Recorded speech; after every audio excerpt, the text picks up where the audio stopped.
Hi, hello, and welcome. My name is Edgar Ortega. This is day 25 of 75 Hard. And that's crazy for that to, for me to say that, because we are officially 1/3 into this challenge. And I'm trying to pass through. Yeah, I'm just trying to pass through. So yeah, we are officially a third into this challenge. That's a lot of sun. And I'm feeling good. I'm feeling good. We're kind of doing a very similar routine as from yesterday in terms of where we're starting our run at. Right at the park I've been doing it at and starting. And I think the reason why I like starting at that park is because, one, it feels nicer over there like compared to just 400 meters down. Then there's just all dirt. And it's by like a local church too, so yeah, that's fine. But yeah, going into today, like I said, simple stuff. Another 9 miles in the books. It's good to just see 9 miles on the board and not be oh, that's a lot of miles in my head. It's still a good amount, don't get me wrong. And I kind of wish it was 8, and then you kind of flip the schedule. But we got to follow the schedule like a Bible, am I right? So that's fine. So we got that 9 miles. Of course, we're going to do our pre and post routine. And then I think I'm going to try to get core done before. Core and stretching, question mark? Stretching for sure. Usually I've been doing cores in the PM sessions rather than right after my runs.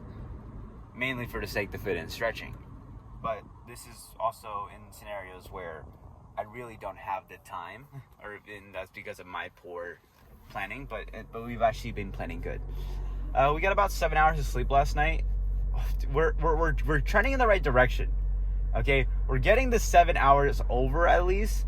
It's just the fact that I'm still not going to sleep early enough. I need to be asleep by 10, and it's so rough. At least for getting before 10:45, but consistently right now it's been 10:40, 10:30 ish. At asleep, and then I think I was actually trying to close my eyes at 10:20, so maybe that can be a little bit more, but still I want to get that 7.5 hours, and the only way to make that happen is if I'm getting ready for bed at 9, and that feels so this is where the discipline starts to play with your head. It's can you actually do that? It's oh, it's the summer, live a little. And yeah, I'm living, but I gotta make sure I gotta thrive too.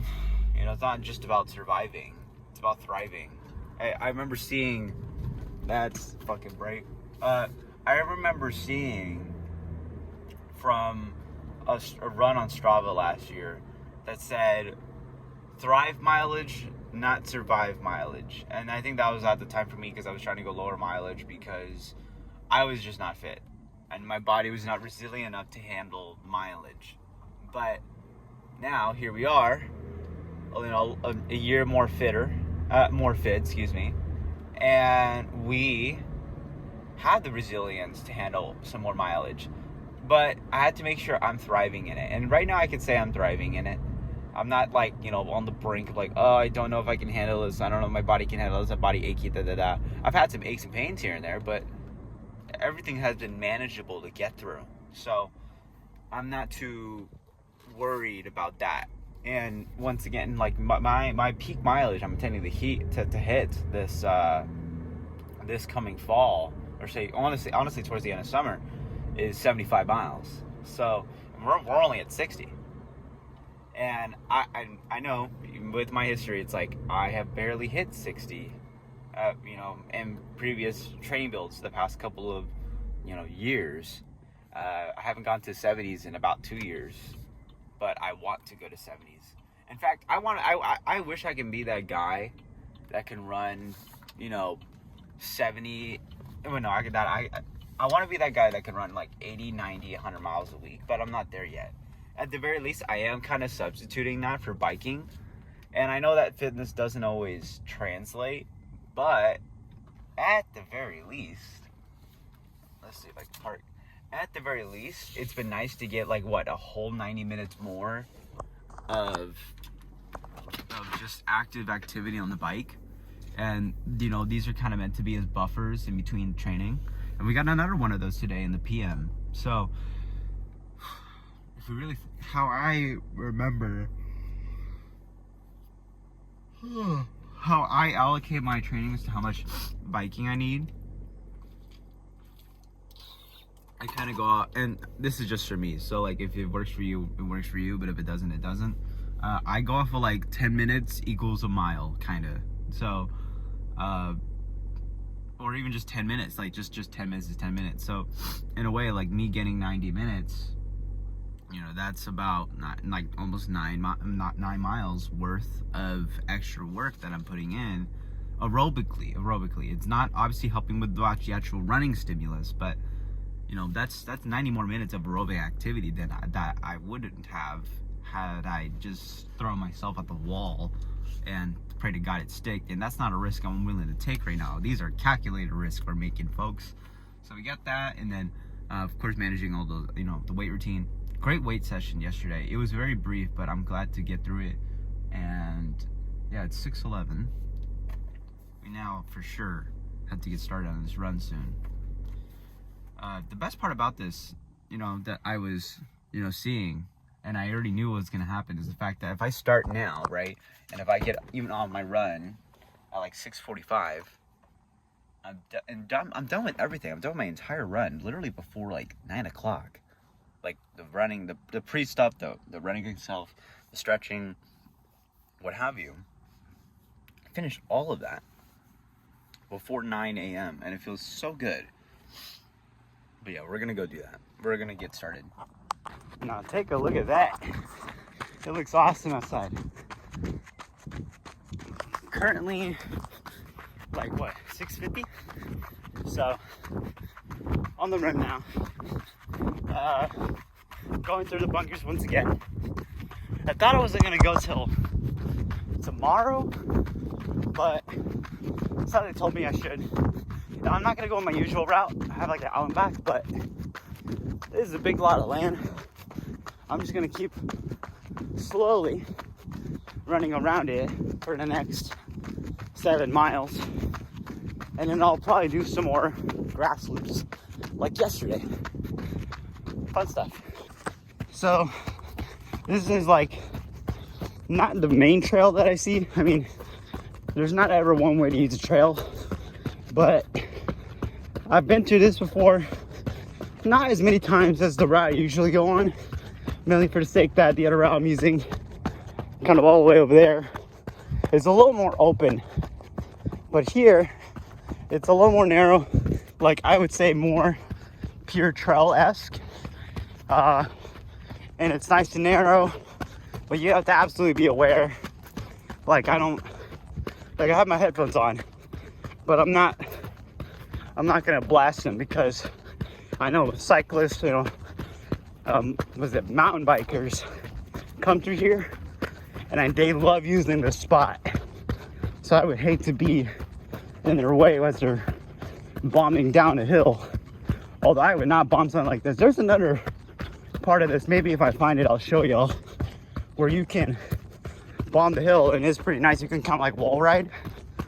So I think I'm almost coming up to it. Ooh, trying to avoid all spider webs. I ran into like so many spider webs already. Oh wait, this is the part I was talking about.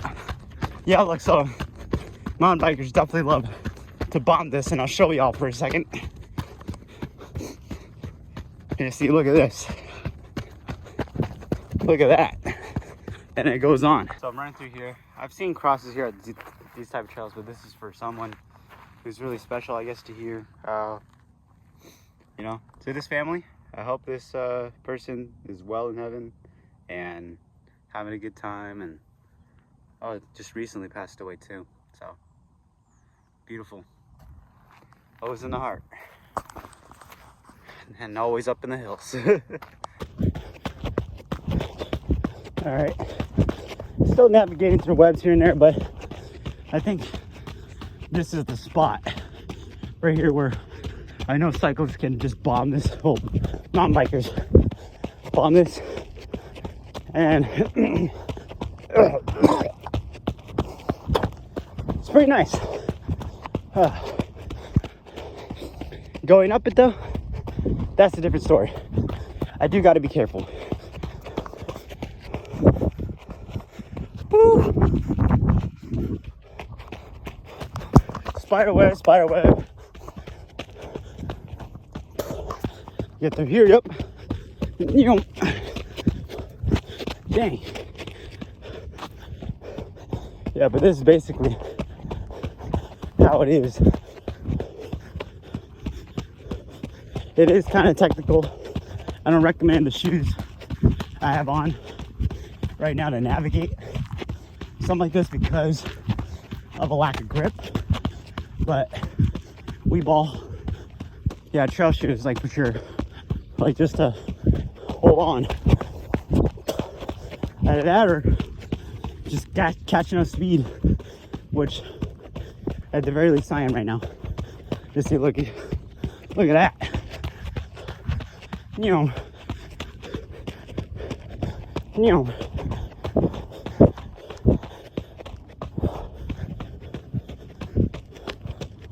And this, goodness. See, like, this is my weakness, y'all. This is my weakness. And it's okay, because I have to fight it.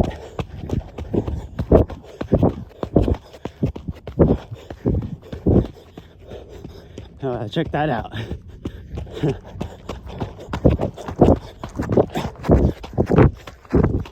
Oh, almost slipped. Yeah, no, that's where it gets fun.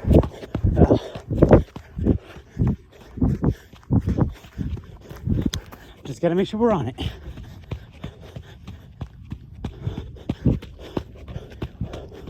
Almost there. And then we get to chill the rest of the run.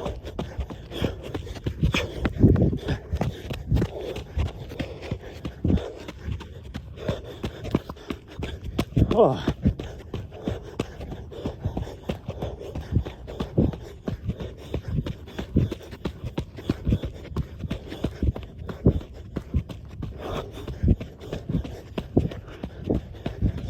Get up.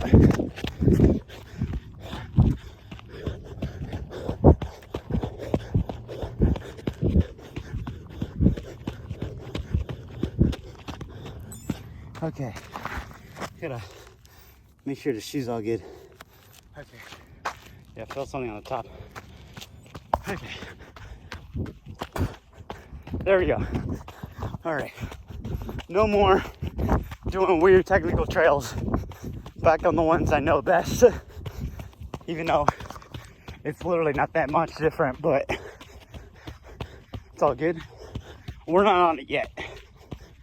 Hope you guys enjoying this raw footage. I know it's vertical, but I want to send clips for the short form. And I'm sure those already watching long, if you're already watching all into this, you really don't care. So, see this right here? This is the ramps they use. Oh, bunny. Yeah, but yeah, this is definitely made for a bike to absolutely bomb. Look at that. Oh, the ramp. So cool. So cool. All right, I'm gonna stop recording so I can focus on where I'm going. We are done with the run. Really good run, honestly, and actually an insane amount of gain, 700 feet of gain. Wasn't expecting that much, but was kind of annoyed as to how much spider webs I got through and had to like stop every now and then. But if there's one thing I'm glad I stopped for, is for my buddy Brendan, that you can see here on the right, hopefully, or my left, whatever direction it's on. Saw this man today. I don't see him often, but he's a good friend of mine. Goes to UC Davis, an absolute stellar man in the classroom, tennis player, and he ran in he ran with me as well, especially in my beginning days of middle school. So lifelong friend, very happy with him, and really cool guy. But yeah, gladly stopped for him because I was running through doing my grass loops, and I was like, oh my gosh, I see him, and I caught him, and then I ran like a good 3/4 of a mile with him. Stopped and talked for like a good 5 minutes, and as much as I don't like to stop during my runs, stuff like that, but life happens, people you see, it's like and we got into running, so I'm more than happy to stop. I dropped like a 6 mile out of excitement, after that, and did strides, 2 hill strides and 2 regular strides, and now we're gonna do some core, and I'm gonna put on CDS Mag podcast, and life is good. So happy. All right, so got breakfast on, going through of everything, like just updating myself with the social media, what's going on. I have some plans maybe for this upcoming Saturday, meeting up with one of my favorite creators, Jack Cook, debating on it. I think I really should go for it. But another thing that I'm looking into is that I'm making a run club. And if you're watching this, if you're in the IE area, Southern California, Riverside especially, like, and you are solid, like, if you're not a novice, you can handle like probably at least 8-9 minute pace at the slowest. I mean, hell, I've ran 10-minute miles before on my runs. But like, to those where it's like, you're not a beginner, and you can run and crush a long run. If I told you to be like, oh, can you crush this long run from 8:30 down to like 5:30 pace, right? And can you run 12 to 16 miles depending on the day? And so I'm making this run club. It's called Run for the Culture. Literally making it right now. It says, for those who are simply trying to get in their runs during the summer, the aspiring high schoolers trying to break new limits, the walk-ons to colleges who are dying for a scholarship, or even the washed-up unk that can drop the whole group with a couple of sub-6 miles. This is the place to orchestrate some group runs here in Southern California, Inland Empire / Riverside to be specific. But this is a club. So any other SoCal areas are welcome. Also, huge note, and I hate to be like this is not for beginners. There are many run clubs out there, and if you desire this community, you will get dropped. And that's just to say where it's like, I would really hate for someone who's really new and has no idea what they're doing, just to randomly show up, and they're gonna run like 13 to 15 minute mile pace, and that's great. I hope they do that, and I wish them well. It just would suck to feel like that they're absolutely just not going to feel like a part of it. And I'm not going to lie, I'm not going to cater to that. That's not my job. So cool. I hope you run those 15-minute miles. Go crush them. But this is not for you. Tons of run clubs, especially now that it's kind of like been a trend recently.